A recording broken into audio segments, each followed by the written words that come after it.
আজকের কেটিসি বিন্দাস টিভি হইতে বিশেষ এবং গুরুত্বর সংবাদগুলি হল ভারী বিপদে অরুণোদয় পাওয়া প্রকল্প সরকারি কর্মচারী অরুণোদয় প্রকল্প লাভ করছেন, এখন ভারী বিপদে পড়েছেন। ক্যাবিনেটে নেওয়া হলো অসম সরকারের বড় পদক্ষেপ। সরকারি কর্মচারী হয়ে অরুণোদয় পেয়ে ভারী বিপদে পড়েছেন সরকারি কর্মীরা। এখন পর্যন্ত অরুণোদয় প্রকল্প পাওয়া সরকারি কর্মীগণ 682 জনের নাম অন্তর্ভুক্ত করা হয়েছে।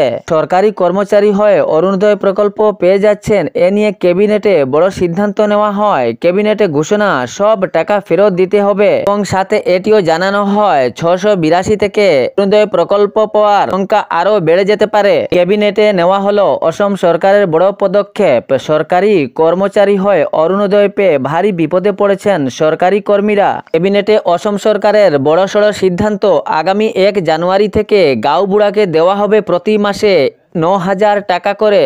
রেপিস্ট, মহিলা অত্যাচার, মহিলা লাঞ্ছনা, মহিলার প্রতি অশালীন ব্যবহার কমানোর জন্য সরকার একের পর এক সুব্যবহার পদক্ষেপ নিতেছে। মহিলা যাহাতে রাস্তাঘাট এবং মেয়েরা স্কুল কলেজ থেকে রাস্তাঘাটে বা সব জায়গায় সুন্দরভাবে চলাফেরা করতে পারে, এর মধ্যে প্রশাসনীয় চক্ষু তীক্ষ্ণভাবে নজর রাখছেন যাহাতে কোনো জায়গায় মহিলাদের অত্যাচার বা চলাফেরার কোনো অসুবিধা না হয়। জনগণের মধ্যেও কিছু সমাজসেবী এবং সুহৃদয় ব্যক্তি আছেন, ওনারাও প্রবল চেষ্টা চালাচ্ছেন।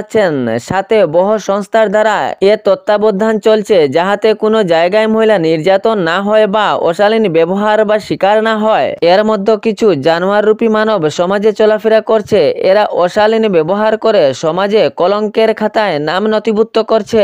এরকম একটি ঘটনা সংঘটিত হয় বরাকের শিলচর শহরে। দিন দুপুরে এক মহিলার সঙ্গে অশালীন ব্যবহার কালপ্রিটের। দিনের আলোয় প্রকাশ্য শিলচর শহরে এক মহিলার সঙ্গে অশালীন ব্যবহার করায় জনতার হাতে ধরা পড়ল কালপ্রিট। পরে জনগণ উত্তম মাধ্যম দিয়ে এই কুলাঙ্গার মানবরূপী জানোয়ারকে প্রশাসনের হাতে তুলে দেন।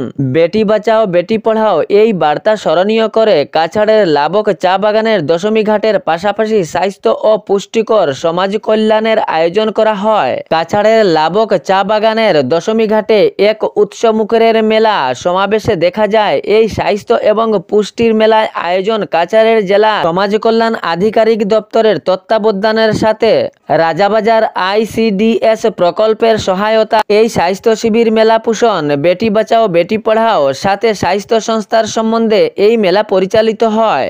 এই উৎসবমুখর মেলায় স্বাস্থ্য ও পুষ্টিকর সম্বন্ধে অনেক কিছু কথা বলা হয়। তাহলে এরকম নিত্য নতুন খবর পাওয়ার জন্য ফেসবুক পেজটি ফলো করে ভিডিওটি লাইক করবেন এবং শেয়ার করতে ভুলবেন না যাতে সঠিক সংবাদগুলো অন্যজনের কাছে পৌঁছায়। এবং ইউটিউবে দেখলে ভিডিওটি লাইক করে চ্যানেলটি সাবস্ক্রাইব করে রাখবেন।